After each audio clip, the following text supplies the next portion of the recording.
Good morning, one and all. Today I am going to explain about structure of a C++ program. Then, if you know the structure of C++ program, then you can able to write the program in C++. Without knowing the structure, we are unable to write the program in C++. First, before writing the program in C++, first we should know what is the structure of the C++ program. What is the sequence of statements should include into our program. Okay, then only you can write program in C++. Okay, what you have to do is first we should learn about the structure of C++ program. Okay, what are the components will be there in the structure of C++ program. Okay, then I will write down over here. Then first one is the header file section.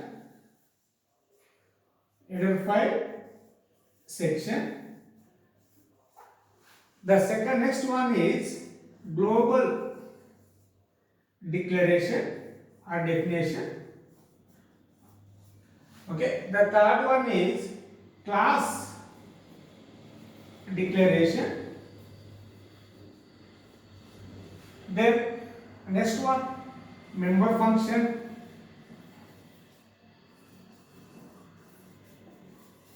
definition.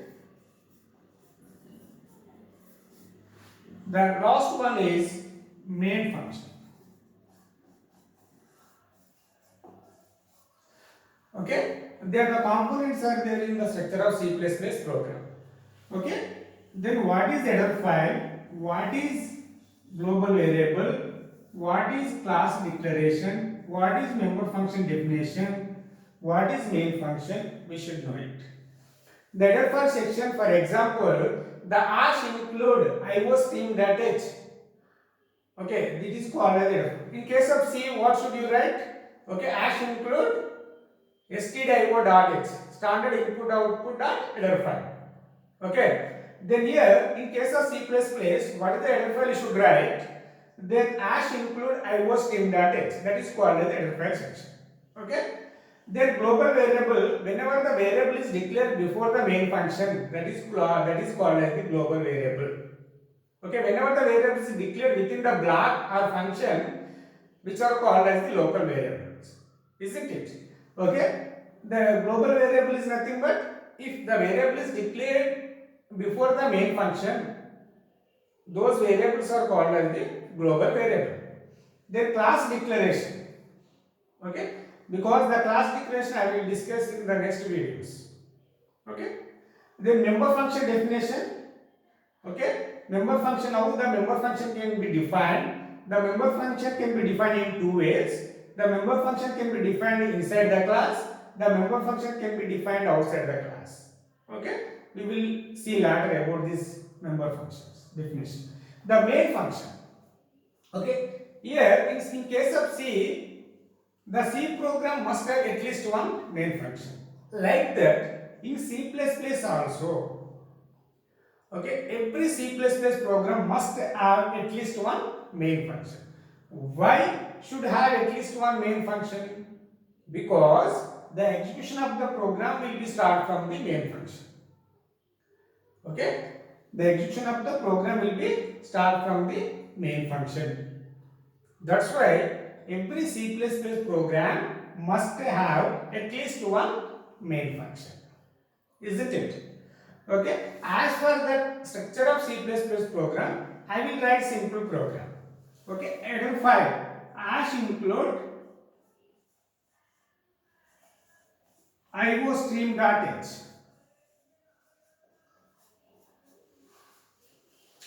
Okay, then hash include is a preprocessor directive. Okay, here one thing I have to remember that there is no space between the hash and include. It is only one statement, one word. There is no space between here, no space will be there. Okay, then hash include, then less than symbol. Within that symbol, we should include the iostream.h file. What is the iostream? stands for input output. Okay, input output stream. H stands for what? Header file. Okay.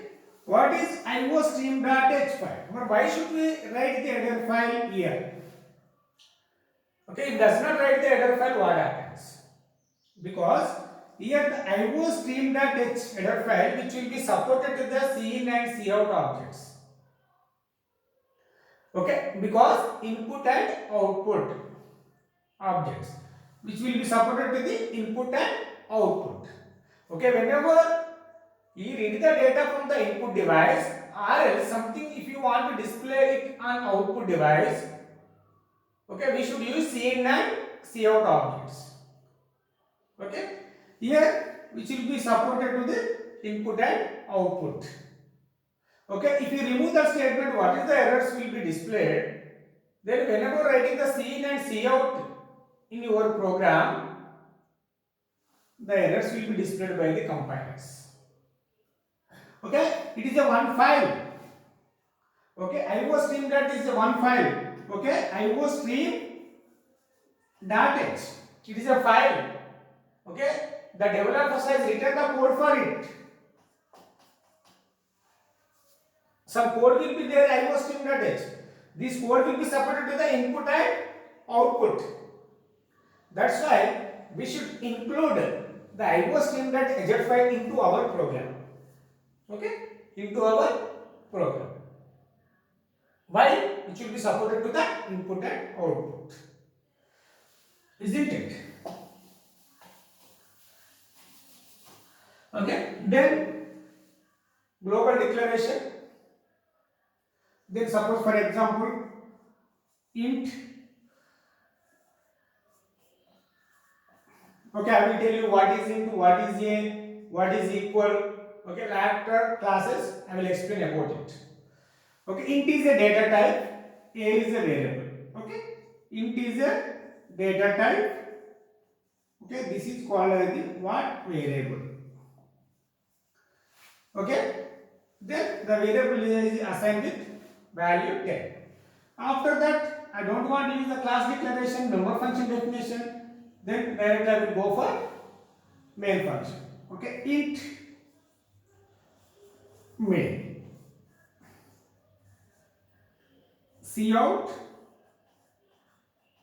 welcome to C++.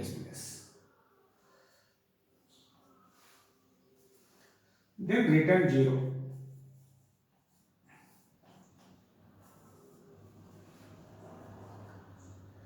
Okay, just a return simple statement here. This is called as the global variable declaration. This is called as the global variable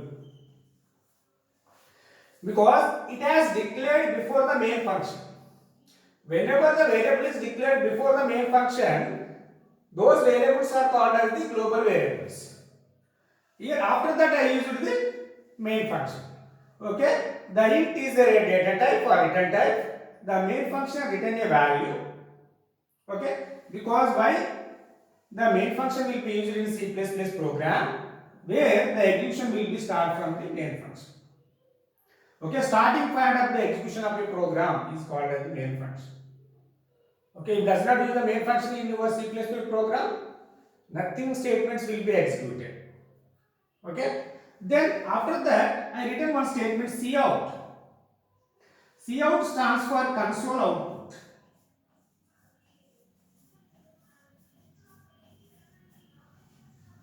Okay, then less than, then it is called as insertion operator.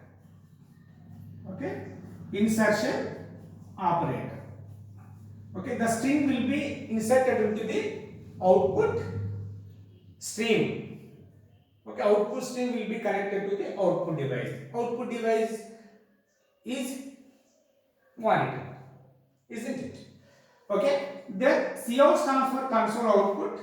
Then less than, there is a less than operator is called as the insertion operator in C++. Then I use the double quotes. Here double quotes will be ended. I written some statements inside the double quotes. Okay, whatever you write within the double quotes, the same will be displayed on the output device. Okay, within the double quote, this is called as what? String constant. Okay, whatever included within the double quotes, that is called as string constants. Here the statement ends with a semicolon. Like C, every statement must end with a semicolon in case of C++. Okay. Then return 0. Is it clear this statement? The C out, what are the output we get it? Okay, I will tell you. The return 0. What is the importance of the return 0? Because int, the main function must return a value. Okay, if you remove this statement, one warning will be displayed. Okay, if you remove this statement, one warning will be displayed during the compilation. So what is the importance of the return 0? Okay, return 0 means that the execution has completed, okay, which will inform to the operating system to terminate the program. The execution is over, which informs to the operating system to terminate the program. That is the importance of the return 0. Okay, the main function will be ended. If you compile this program, what is the output you get it? Okay, what is the output? You get it. What is the output you get it? Okay, I see out.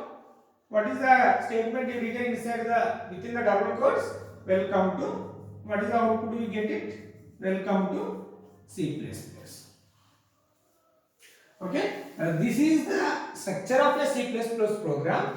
As per the structure, I written a simple program. Okay, this is structure of a C++ program. Further videos, I am going to explain about how to declare the class, how to define the member function.